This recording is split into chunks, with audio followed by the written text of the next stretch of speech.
Apply होती है। G01 का यूजेस कहाँ कहाँ होता है? कल हमने G0 कवर किया था, आज हम G01 पे काम कर रहे हैं। G01 में क्या क्या समझने के लिए उसी को आगे चलते हैं। अभी G0 को बेसिक लीनियर इंटरपोलेशन बोला जाता है। लीनियर इंटरपोलेशन मीन्स, अगर हम सीधी भाषा में कहूँ तो इंटरपोलेशन किसको कहते हैं? इंटरपोलेशन उसको कहते हैं कि दो पोल को अगर आपस में कनेक्ट किया जाए तो उसको इंटरपोलेशन बोलते हैं। कि एक पोल बोले तो एक पॉइंट से दूसरे पॉइंट को अगर जोड़ते हैं तो उसको इंटरपोलेशन बोलते हैं। इसलिए इसको लीनियर इंटरपोलेशन बोला जाता है।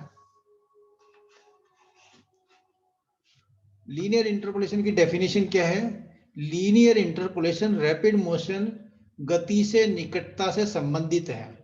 जैसा G0 रैपिड चलता है सिमिलर वैसा ही चलता है, बट इसमें चेंज क्या है? जबकि रैपिड टूल मोशन का उपयोग कार्य क्षेत्र की एक पोजीशन से दूसरी पोजीशन तक कटिंग के बिना किया जाता है। रैपिड मोशन का उपयोग कार्य क्षेत्र की एक पोजीशन से दूसरी पोजीशन तक कटिंग किए बिना किया जाता है। लीनियर इंटरपोलेशन मोड को वास्तविक मेटल कटिंग के लिए डिजाइन किया गया है, जैसा कि कंटूर, पॉकेटिंग, फेस मिलिंग और अन्य कई कटिंग मोशन के लिए उपयोग होता है। G0 उपयोग होता है आपका टूल को एक जगह से दूसरी जगह पोजीशन करने के लिए, और G01 को इंटरपोलेशन को लीनियर वाले को उपयोग किया जाता है मेटल को कट करने के लिए। लीनियर इंटरपोलेशन का उपयोग पार्ट की प्रोग्रामिंग में किया जाता है जो कटर स्टार्ट पोजीशन से अपनी अंतिम पोजीशन तक सीधी कटिंग मोशन बनाता है। कटर का जो स्टार्ट पॉइंट है उससे एंड पॉइंट तक सीधी कटिंग मोशन बनाता है। यह हमेशा कम से कम दूरी का उपयोग करता है। एक कटिंग टूल पाथ ले सकता है।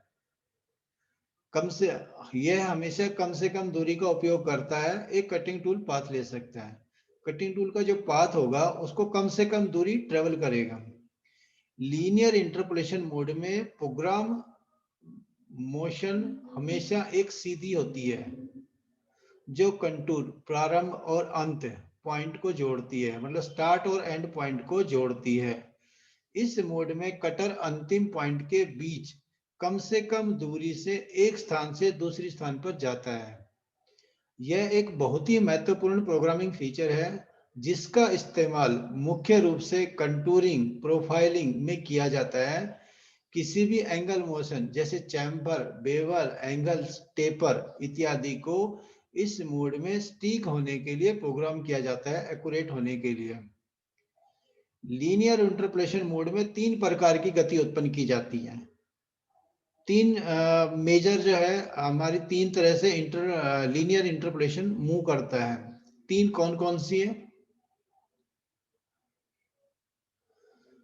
Horizontal motion single axis, vertical motion single axis, angular motion multi axis. Horizontal बोले तो नीचे से ऊपर, ये सिंगल एक्सिस हो गया। Vertical motion left to right, single axis. Angular, अगर कोई डायगोनल मूवमेंट हो रहा है तो उसको मल्टी एक्सिस बोलते हैं। तो तीन तरह की आपकी मोशन हो गया इसमें। लीनियर इंटरपोलेशन शब्द का अर्थ है कि कंट्रोल सिस्टम कट के प्रारंभ, स्टार्ट पॉइंट और एंड पॉइंट के बीच हजारों इंटरमीडिएट कोऑर्डिनेट बिंदुओं, पॉइंटों की गणना करने में सक्षम है। मतलब एक स्टार्ट पॉइंट से एंड पॉइंट तक मल्टीपल जो प्लेसेस आते हैं उनको कैलकुलेट करने में सक्षम है। इस गणना का परिणाम दो पॉइंटों के बीच सबसे छोटा रास्ता। सभी गणना स्वचालित, ऑटोमेटिक है।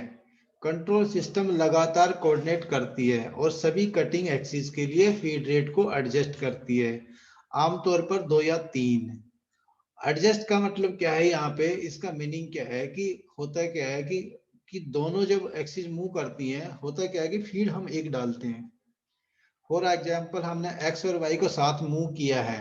एक्स का दूरी जो है हमें ट्रेवल करना है 20 मिलीमीटर फॉर एग्जांपल, और y का ट्रेवल करना है 10 मिलीमीटर, तो उस केस में क्या होगा, फीड हमने दोनों के लिए सेम दी है, तो वो दोनों को फीड को एडजस्ट करेगा।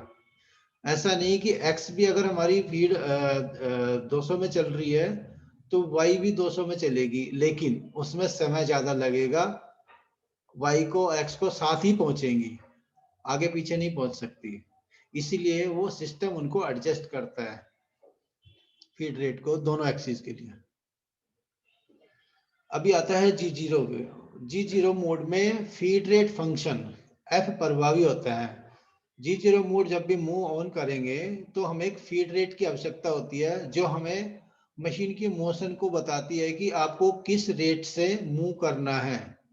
लीनियर इंटरपोलेशन मोड को शुरू करने वाला पहला प्रोग्राम ब्लॉक प्रभाव में फीड रेट होना चाहिए, अन्यथा पावर होने के बाद हमेशा रन के दौरान एक अलार्म होगा। इसका मीनिंग ये है कि लीनियर इंटरपोलेशन मोड को शुरू करने वाला पहला प्रोग्राम ब्लॉक, जहां पे आपको लीनियर मोशन देना है, उसके साथ फीड देना पड़ेगा। क्यों? क्योंकि कई बार क्या होता है कि अगर हम इन बिटवीन अगर G01 लिखते हैं तो प्रोग्राम अगर पहले से चल रहा है तो हो सकता है कोई ना कोई फीड दी गई होगी, जो फीड दी गई होगी उस फीड को लास्ट वाली को उठाएगा। अगर हम प्रोग्राम स्टार्ट कर रहे हैं तो उस दौरान सभी फीड हमारी कैंसिल हो जाती हैं, तो इसलिए कोई भी G01 जब ब्लॉक के अंदर सबसे पहली बार लिखा जाएगा तो उसके साथ फीड रेट होना चाहिए, नहीं तो वो अलार्म देगा। अलार्म इसलिए देगा कि अगर फीड रेट नहीं मिलेगी उसको तो। कमांड 01 और फीड रेट F मॉडल है, क्योंकि ये दोनों मॉडल कोड हैं। G01 जो है ये मॉडल है, ये जब तक एक्टिव रहेगा जब तक सेम ग्रुप का दूसरा कोई कोड एक्टिव नहीं होता है तब तक। फीड रेट भी सेम ऐसे ही है। फीड रेट जब तक आप फीड रेट चेंज नहीं करोगे तो वो फीड रेट वही रहेगी, चाहे वो G01 अप्लाई हो, G02 अप्लाई हो, G03 अप्लाई हो। इन तीनों कोड में से फीड वाले तीनों कोड कोई भी हो, फीड अगर आपने कोई एक डाली है, जब तक फीड की वैल्यू चेंज नहीं होगी तब तक वो फीड सेम रहेगी सभी मोशन के लिए, जो आपकी कटिंग मोशन है उनके लिए, जिसका अर्थ ये कि वे सभी बाद के लिए लीनियर इंटरपोलेशन ब्लॉक में छोड़ा जा सकता है। मतलब F अगर एक बार लिख दिया तो हर ब्लॉक में लिखने की जरूरत नहीं है, अगर हमारी सेम फीड अप्लाई हो सकती है तो। एक बार इन्हें नामित किया गया है, नॉमिनेट किया गया है और फीड रेट प्रदान करना अपरिवर्तित रहता है, ये चेंज नहीं होता है, केवल कोऑर्डिनेट पोजीशन का परिवर्तन होता है। फीड रेट अगर आपने कोई एक बार दे दी है तो नेक्स्ट जो ब्लॉक लिखे जाएंगे, ये लाइनें लिखी जाएंगी, उन लाइन के अंदर आपका खाली एक्स वाई का कोऑर्डिनेट की पोजीशन चेंज होगी, फीड रेट आपकी सेम रहेगी। एक प्रोग्राम ब्लॉक में एक्सिस पदनाम के लिए आवश्यक है। पदनाम इसलिए बोलता है इसकी डेजिनेशन, कि एक प्रोग्राम ब्लॉक में G01 के साथ कोई एक्सिस तो मूवमेंट होगा ना, तभी मूवमेंट होगा, G01 खाली लिखने से तो नहीं चलेगा। इसलिए एक प्रोग्राम ब्लॉक में एक्सिस पदनाम के लिए आवश्यक है। सिंगल एक्सिस गति के अलावा, सिंगल एक्सिस मूवमेंट के अलावा 2 या 3 एक्सिस के साथ लीनियर मोशन को भी एक साथ प्रोग्राम किया जा सकता है। G01 के साथ एक single axis, 2 axis, 3 axis, 3 axis को एक साथ प्रोग्राम किया जा सकता है, ये पॉसिबल है। Start and and point of the linear motion, ये क्या होता है? Start and and point of the linear motion CNC programming में किसी भी अन्य मोशन की तरह लीनियर मोशन एक कंटूर के दो एंड पॉइंट के बीच एक गति है। सीएनसी प्रोग्रामिंग में किसी अन्य मोशन की तरह कोई भी अगर मोशन होता है तो उसी की तरह लीनियर मोशन एक कंटूर के दो एंड पॉइंट के बीच एक गति है। इसमें प्रारंभ पोजीशन और अंतिम पोजीशन है। दो पॉइंट कौन से हो गए कंटूर के, कि एक स्टार्ट पॉइंट और एक एंड पॉइंट। किसी भी शुरुआत की स्थिति को अक्सर प्रस्थान स्थिति कहा जाता है, मतलब ये आपकी डिपार्चर है। किसी भी शुरुआत की स्थिति को अक्सर प्रस्थान स्थिति कहा जाता है अंतिम स्थिति को अक्सर लक्ष्य स्थिति कहा जाता है, मतलब टारगेट पोजीशन कहा जाता है, टारगेट लोकेशन कहा जा सकता है। एक लीनियर मोशन की शुरुआत वर्तमान टूल की पोजीशन से परिभाषित होती है। एक लीनियर मोशन की शुरुआत करंट टूल की पोजीशन से परिभाषित होती है। इसके अंत को परिभाषित किया जाता है। जब भी कोई मोशन होगा तो हमें एंड पॉइंट डालना पड़ेगा, क्योंकि स्टार्ट पॉइंट तो ऑलरेडी वहां पे जहां हम खड़े हैं वो स्टार्ट पॉइंट तो ऑलरेडी है। करंट ब्लॉक के टारगेट कोऑर्डिनेट, यह देखना आसान है कि एक गति की अंतिम स्थिति अगले गति की शुरुआत की स्थिति बन जाती है। एक स्टार्ट पॉइंट जहां से चला है और एक एंड पॉइंट नेक्स्ट ब्लॉक के लिए स्टार्ट पॉइंट बन जाएगा, क्योंकि कटर सभी कंटूर परिवर्तन पॉइंटों के माध्यम के भाग से के साथ चलता है। क्योंकि कटर सभी कंटूर के जो पॉइंट्स हैं उनके मतलब उसके माध्यम से पार्ट के साथ चलता है।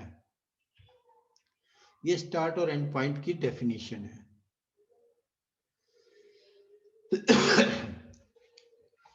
अभी सिंगल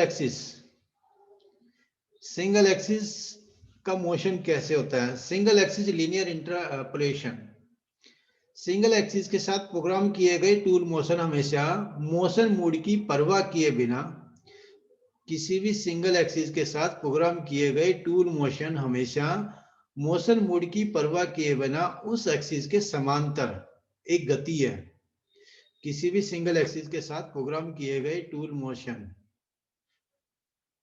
मोड की परवाह किए बिना उस एक्सिस के समांतर एक गति है। या तो G0 या G01 मोड में प्रोग्राम करने के परिणाम स्वरूप एक प्रोग्राम एंड पॉइंट मिलेगा, लेकिन विभिन्न फीड रेट पर और विभिन्न परिणामों के साथ दो मोशन मोड की तुलना के लिए चित्र में मूल्यांकन दिखाया गया है।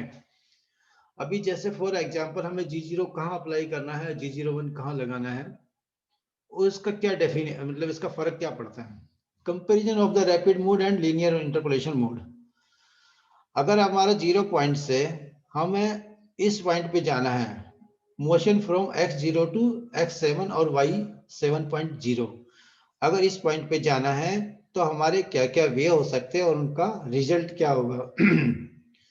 परिणाम स्वरूप एक प्रोग्राम एंड पॉइंट की वैल्यू क्या हो सकती है?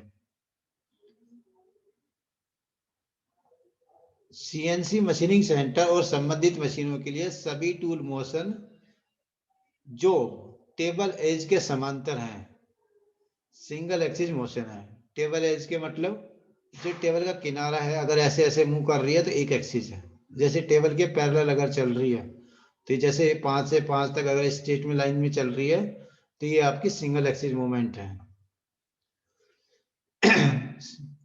सीएनसी लेथ पर कई बाहरी और आंतरिक ऑपरेशन, सीएनसी जो हमारी टर्निंग है उसके ऊपर एक्सटर्नल और इंटरनल ऑपरेशन जैसे कि फेसिंग, शोल्डर टर्निंग और डाया टर्निंग, ड्रिलिंग, टैपिंग और अन्य सिंगल एक्सिस मोशन के रूप में प्रोग्राम किए जाते हैं। सभी मामलों में सिंगल एक्सिस मोशन साथ हो सकती हैं, या तो वर्टिकल या हॉरिजॉन्टल एक्सिस। वर्तमान वर्किंग प्लेन के भीतर जो हमारा करंट में जो प्लान हमने प्लेन सिलेक्शन किया गया है उसी प्लेन के अंदर सिंगल एक्सिस मोशन कभी भी एंगुलर मोशन नहीं हो सकती। सिंगल एक्सिस मोशन कभी भी एंगुलर मोशन नहीं हो सकती है, जिसके लिए 2 या 3 एक्सिस की आवश्यकता होती है। एक गति के लिए दूसरा नाम जो मशीन एक्सिस के समांतर व ऑर्थोगोनल, हॉरिजॉन्टल या वर्टिकल दोनों में से कोई एक हो सकती है, तो उसको बोलते हैं सिंगल एक्सिस। अभी जो मैं बता रहा हूँ ये सिंगल एक्सिस मोशन के बारे में बता रहा हूँ। अभी सिंगल एक्सिस मोशन का रिजल्ट देखते हैं अभी कैसे मूव किया जा सकता है 2 स्टेप में। x2.0 y1.0, इस पॉइंट से x2 और y1 से हमें जाना है, x0 रहेगा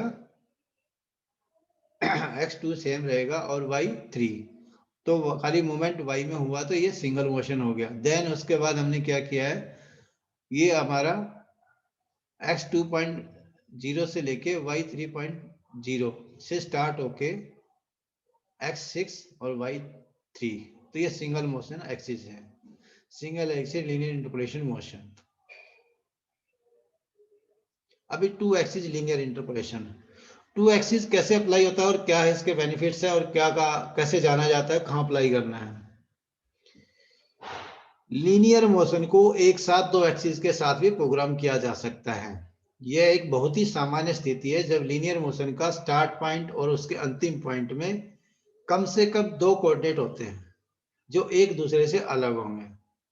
जबकि लीनियर मोशन में G01 में है, इन दो एक्सिस मोशन का परिणाम एक कोण पर एक सीधा टूल मोशन है। इस तरह की गति हमेशा शुरुआत स्टार्ट पॉइंट और एंड पॉइंट के बीच की सबसे छोटी दूरी होगी और नियंत्रण द्वारा गणना की गई कोण पर एक सीधी रेखा में परिणाम होगा। मतलब एक स्ट्रेट लाइन बनेगी बट डायगोनल बनेगी जो कंट्रोल द्वारा कैलकुलेशन की गई है। अभी ये आपको लीनियर मोशन टू एक्सिस कैसे मूव करेंगे, आपके टू एक्सिस मतलब आपका एक्स और वाई अगर साथ मूव कर रहे हैं तो ये टू एक्सिस मोशन हो गया। स्टार्ट पॉइंट ये है, एंड पॉइंट ये है। अब three axis linear interpolation, linear motion में एक ही समय में तीन एक्सिस के साथ होती है। लीनियर मोशन जो एक ही समय में तीन एक्सिस के साथ होती है उसे तीन एक्सिस लीनियर इंटरपोलेशन कहा जाता है। वस्तुतः सभी सीएनसी मशीनिंग सेंटर में तीन एक्सिस के साथ एक साथ लीनियर मोशन संभव है। इस तरह के एक लीनियर मोशन को प्रोग्राम करना हमेशा आसान नहीं होता है, खासकर जब कॉम्प्लेक्स पार्ट के साथ काम करना है। इस प्रकार के मोशन में शामिल कई कठिन गणनाओं के कारण मैनुअल प्रोग्रामिंग विधि पर्याप्त कुशल नहीं है। इस तरह की प्रोग्रामिंग प्लानिंग एक पेशेवर कंप्यूटर आधारित प्रोग्रामिंग सिस्टम में निवेश को उचित उत्पादन प्रदान करती है, जैसे कि बहुत शक्तिशाली और व्यापक रूप से उपयोग किए जाने वाले मास्टर कैम, जो कि आधुनिक कंप्यूटर तकनीक पर आधारित है, जो कि मशीनिंग के साथ कॉम्बिनेशन है। इस प्रकार की प्रोग्रामिंग डेस्कटॉप कंप्यूटर या उपयोग कर रही है और लगभग सभी मशीन द्वारा सस्ती है। अब ये तीन एक्सिस एक साथ क्यों नहीं की जा सकती 2D प्रोग्राम में, इसका मीनिंग क्या है, इसका नुकसान क्या है वो बताता हूँ। अभी तीन एक्सिस मूवमेंट की जरूरत कहाँ पड़ती है, जब आप मशीनिंग सेंटर पे काम करते हो, जैसे टूल ATC से आया और जहां पे हमें टूल का काम करना है, टूल मशीन को जो कंपोनेंट पे टूल वहां पे पहुंचना है, तो हमारी जो डे टू डे की प्रैक्टिस में क्या होता है, पहले हम XY में मूव करते हैं, देन उसके बाद Z में मूव करते हैं। तो इसलिए हम तीन एक्सिस एक साथ बहुत कम यूज करते हैं। तीन एक्सिस कर सकते हैं बट उसके लिए हमारी इंपॉर्टेंट क्या है कि जो फाउलिंग है, जैसे टूल मूवमेंट है, आपका जिस फेस पे काम होना है, अगर वो सरफेस सबसे ऊपर है और बीच में कोई ऑब्स्ट्रक्ट नहीं है तो आप यूज कर सकते हो। ऐसे ही टूल काम करने के बाद जब टूल चेंज होनी हो, टूल चेंज की पोजीशन पे वापस जाता है, तो उस दौरान भी तीन एक्सिस को उपयोग कर सकते हैं, बशर्ते कि कोई बीच में ऑब्स्ट्रक्ट नहीं हो। तो वो ऑब्स्ट्रक्ट जानने के लिए आपको फिजिकली क्लैंप और उसके स्टड, कंपोनेंट के ऊपर कई बार क्लैंप करने के लिए हमने क्लैंप लगाए थे, स्टड लगाए थे, या पार्ट का कोई हिस्सा बाहर निकला हो सकता है जिस सरफेस पे हम वर्क कर रहे हैं उससे अलावा।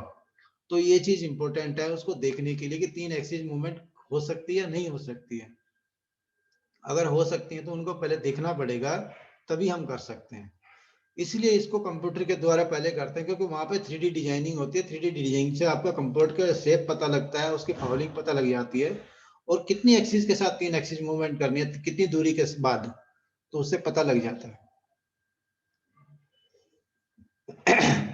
Three axis simultaneously linear motion कैसे मूव करती है, जैसे फॉर एग्जांपल ये आपका टूल चेंज पोजीशन है, तो XYZ अगर इस कॉर्नर से यहां तक मूवमेंट करना है तो तीनों एक्सिस मूवमेंट एक साथ होंगी, तो इसलिए इसको बोलते हैं three axis simultaneously linear motion.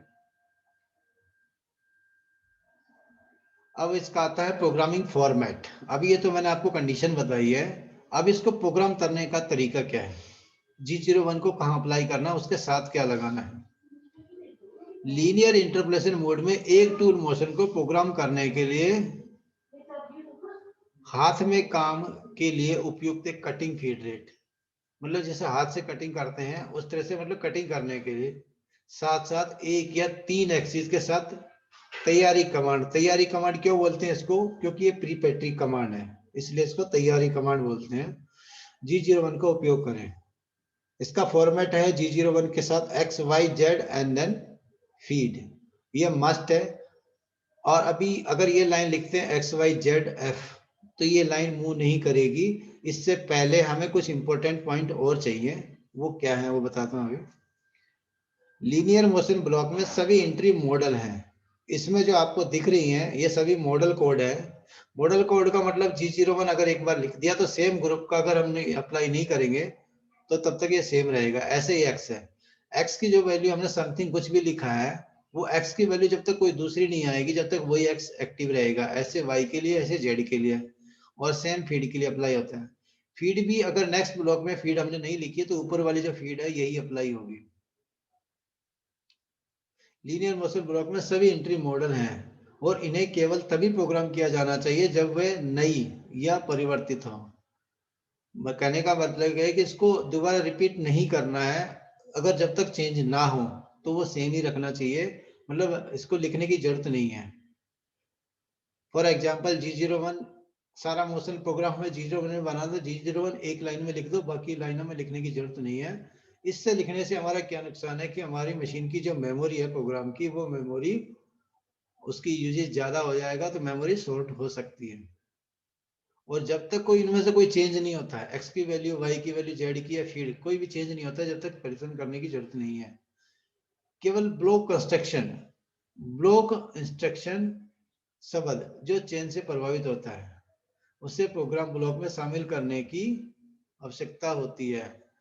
उसे ब्लॉक प्रोग्राम ब्लॉक में शामिल करने की आवश्यकता होती है। मतलब जो चेंज है उसी को हमें लिखने की जरूरत है, अदरवाइज इसको लिखने की जरूरत नहीं है।